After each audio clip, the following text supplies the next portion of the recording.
Assalamualaikum warahmatullahi wabarakatuh. Selamat siang. Kita akan memasuki sesi instrumen pengelolaan lingkungan. Kata instrumen ini bisa diartikan sebagai alat. Alat misalnya dalam memainkan musik kan ada instrumennya. Baik. Jadi kalau dalam mengelola lingkungan, mustahil lingkungan itu bisa dikelola tanpa adanya instrumen. Ada beberapa hal yang perlu kita pahami dalam perlindungan pengelolaan lingkungan itu. Instrumennya itu pertama sekali adalah peran pemerintahnya. Pada negara-negara maju, pemerintahnya itu berperan tidak terlalu banyak dalam pengelolaan lingkungan.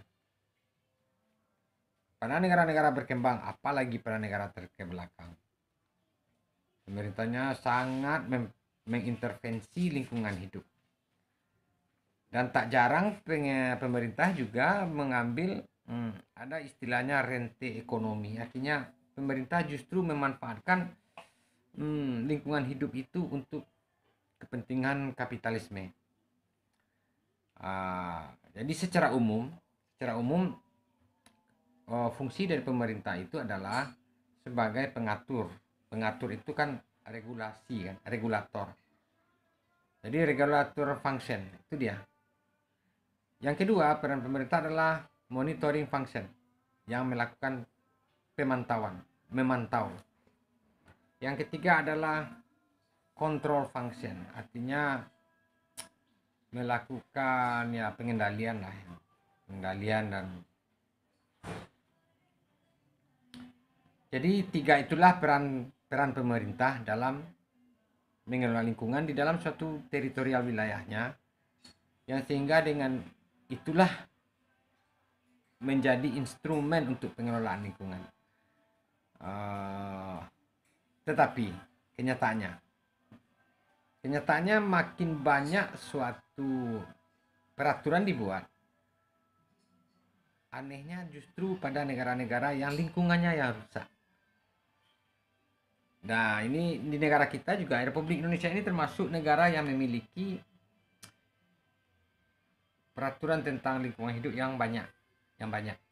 Tidak cukup dengan Undang-Undang 32 tahun 2009 saja kan. Undang-Undang 18 juga, Undang-Undang 8 juga, pokoknya banyak. Dan apabila dibandingkan negara-negara lain, maksudnya dengan Swedia, Belgia, Swiss, ya tentu ya kita kalah kan. Dia tidak terlalu banyak undang-undangnya, tetapi lingkungannya tidak terlalu banyak cemar dan rusak. Kenapa demikian? Karena ternyata ini sebenarnya pentingnya pelajaran kita hari ini, bahwa instrumen mengelola lingkungan tidak terpaut hanya kepada peran pemerintah saja. Kenyataannya selama ini juga sudah begitu, tetapi tidak menghasilkan pendekatan ke arah terjadinya lingkungan yang baik.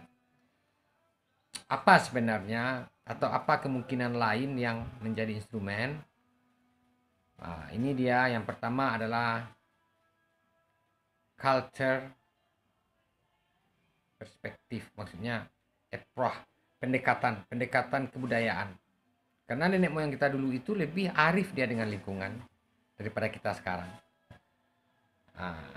Itu banyak itu ya, misalnya tidak hanya di Sumatera Barat, di Jawa, di Kalimantan, di Irian Jaya, nenek moyang kita dulu sangat arif dia dengan lingkungan. Jadi pendekatan kita itu kembali ke kebudayaan. Soal lingkungan ini maksudnya.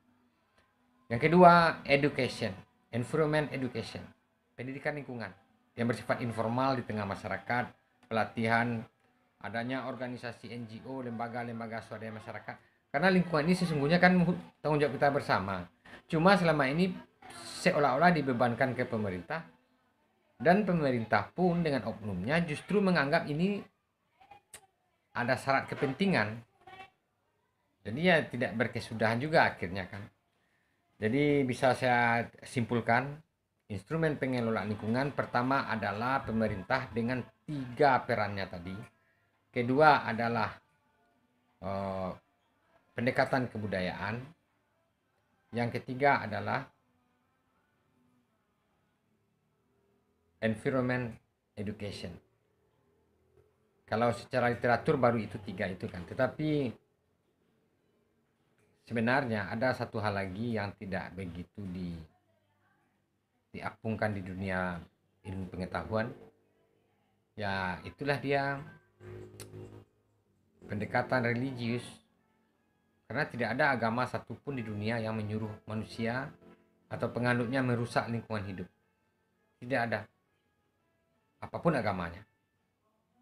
Jadi saya menghimbau, marilah kita giat berdakwah dalam peran agama untuk sebagai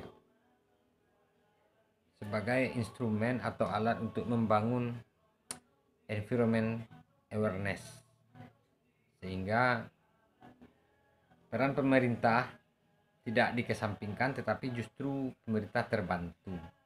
Pemerintah tidak terlalu banyak mengurus, juga tidak terlalu banyak oknum yang bisa menguras, karena lingkungan hidup itu kan menjanjikan untuk diurus dan dikuras.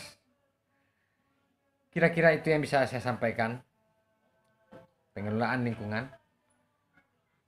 Assalamualaikum warahmatullahi wabarakatuh. Salam lestari.